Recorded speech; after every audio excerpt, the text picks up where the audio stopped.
Il s'appelait Marc, comptable rigoureux, patron de sa propre petite société d'audit fiscal, un homme méthodique, silencieux, qui vivait selon les principes du travail, de l'ordre et de la prévoyance, tandis que sa femme, Julie, de 13 ans sa cadette, respirait la vie, la spontanéité, les verres en terrasse, les escapades improvisées, les robes légères et les stories Instagram pleines de soleil et de sourires. Et si Marc l'aimait d'un amour tranquille, vieux et profond comme une rivière. Lente, Julie, elle, l'aimait à sa façon, dans ce mélange d'admiration confortable et d'ennui chronique, parce qu'il assurait, parce qu'il gérait, parce qu'il ne posait jamais de questions, parce qu'il signait toujours sans lire jusqu'au jour où tout bascula, lentement, subrepticement, par cette première fois où elle utilisa la carte bancaire de la société pour réserver un week-end à Barcelone avec ses amis, en pensant que ce n'était qu'un prêt, qu'elle rembourserait, qu'il ne verrait pas là.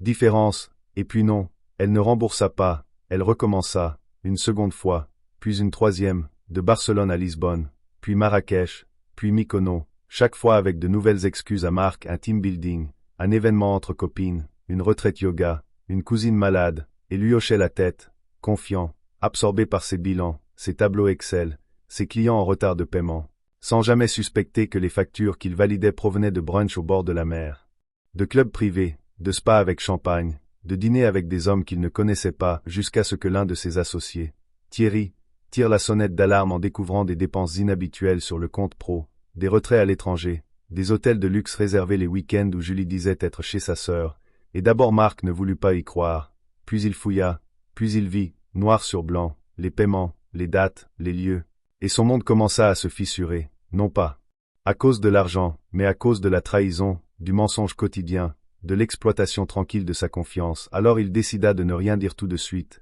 il l'observa, il nota ses déplacements, il attendit, pendant 3 semaines, puis 4, jusqu'à ce qu'un samedi matin, elle lui dise qu'elle partait pour un séminaire de bien-être féminin à Aix-en-Provence, et Marc, avec un sourire figé, lui proposa même de l'accompagner à la gare, ce qu'elle refusa bien sûr et ce même soir. Pendant qu'elle postait une photo de Mojito au bord d'une piscine avec la mention recharge et lumière intérieure, Marc était dans son bureau avec son avocat, rassemblant toutes les preuves d'un usage abusif des fonds professionnels, photos, extraits de comptes, captures d'écran, près de la société utilisée pour des dépenses personnelles, et le lundi matin suivant, il gela la carte, informa la banque, contacta son assureur, avertit le fisc, porta plainte sans un mot à Julie, qui revint le dimanche soir, le teint hâlé, le rire léger, déposant un baiser sur sa joue, sans se douter une seconde que tout venait de se retourner. Ce ne fut que 2 semaines plus tard, quand un huissier frappa à leur porte avec une assignation, que Julie comprit, et dans son regard ce ne fut pas la peur qu'on vit d'abord, mais l'incompréhension comment lui, Marc, si doux, si passif, avait pu faire cela. Et ce fut à ce moment qu'il parla, d'une voix calme, glaciale, méthodique, lui expliquant en détail ce qu'il avait découvert, les montants précis, les dates, les faux motifs, les mensonges répétés, les lieux qu'il avait recoupés, les messages qu'il avait récupérés sur la tablette familiale, les transferts bancaires masqués en factures fictives, et Julie, acculée, tenta d'abord de nier, puis de minimiser, puis de pleurer, puis de supplier. Mais rien ne fissura la détermination de Marc, qui avait basculé dans une autre version de lui-même, un homme blessé, humilié, déterminé à ne plus jamais être pris pour un imbécile. Alors il entama les démarches de divorce, exécuta la séparation des biens, réclama le remboursement des fonds volés devant la justice, obtint gain de cause, et Julie, ruinée, perdit non seulement son style de vie mais aussi la sympathie de ses proches. Car tout cela s'ébruita. Les voyages financés par l'argent professionnel, les selfies face à des plages payées par des escroqueries conjugales, et elle sombra dans une solitude amère, vivant chez une amie, puis seule, en colocation, tandis que Marc, lentement, reconstruisait, dans le silence et la dignité, devenant ce genre d'homme que l'on admire pour avoir su se relever sans fracas, sans haine, mais avec une rigueur glaciale, et peut-être, au fond, que ce fut sa plus belle vengeance, la discrétion d'une justice implacable, l'élégance d'un adieu sans cri, et cette certitude que l'amour, quand il est bafoué, peut devenir aussi tranchant qu'un scalpel, précis, silencieux, et sans retour.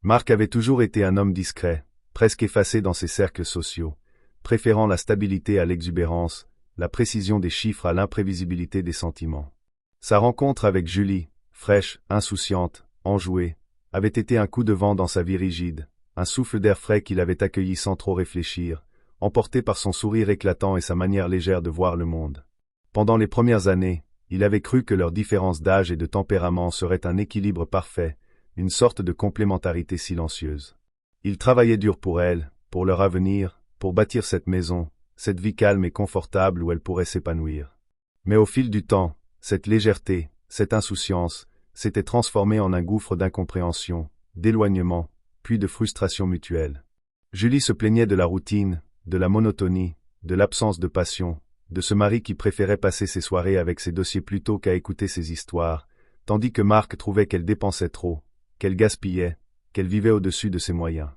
Pourtant, il la protégeait, il lui laissait sa liberté, certain qu'elle reviendrait toujours à lui, qu'elle ne risquait rien, qu'il était l'encre. Il ne voyait pas les petits écarts, les faux tickets, les réservations faites à son nom sans qu'il s'en aperçoive, comme un jeu discret qu'elle menait loin de lui, comme une revanche sur cette vie trop calme.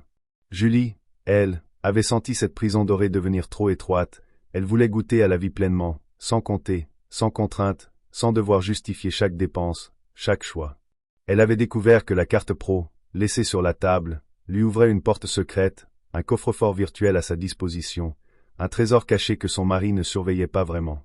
Alors elle s'était lancée, doucement, d'abord pour un week-end entre filles à Barcelone, puis pour un dîner avec un homme rencontré lors d'une soirée, puis pour un séjour à l'étranger sous prétexte d'un congrès professionnel, tout cela sans jamais imaginer que ces petites fuites allaient creuser un trou gigantesque dans leur relation. Quand Thierry, l'associé de Marc, lui avait montré les relevés bancaires, Marc avait ressenti un mélange de colère sourde et de tristesse infinie.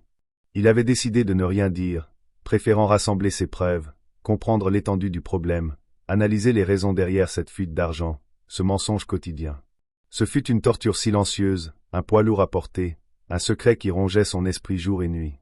Et puis, il avait voulu confronter Julie, mais pas avec colère, non, il avait voulu lui faire sentir l'amertume d'une confiance brisée, le poids d'un amour trahi.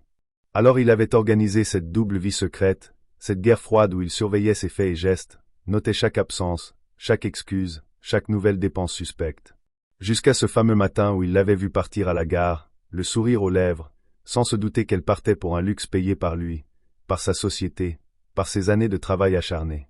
Il se souvenait de la froideur de son propre regard, de la détermination qui l'avait animé lorsqu'il avait engagé un avocat, congelé la carte, envoyé la plainte, des mesures légales aussi précises que ses calculs habituels. Julie, elle, vivait dans un monde parallèle, toujours en train de justifier ses absences, toujours en train d'affirmer qu'elle avait besoin de ces moments pour se retrouver, pour ne pas sombrer dans l'ennui, pour ne pas perdre son éclat. Mais tout avait changé lorsqu'elle avait reçu l'assignation de l'huissier.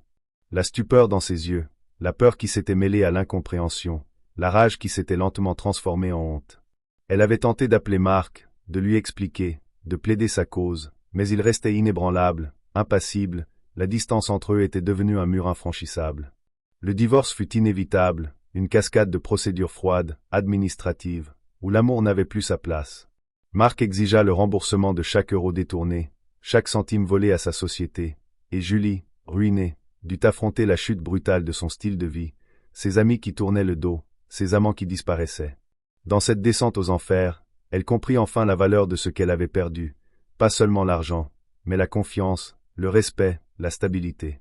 Marc, lui, rebâtit sa vie sur des bases plus solides, mais avec une blessure profonde, une méfiance nouvelle, une volonté farouche de ne plus jamais être dupe.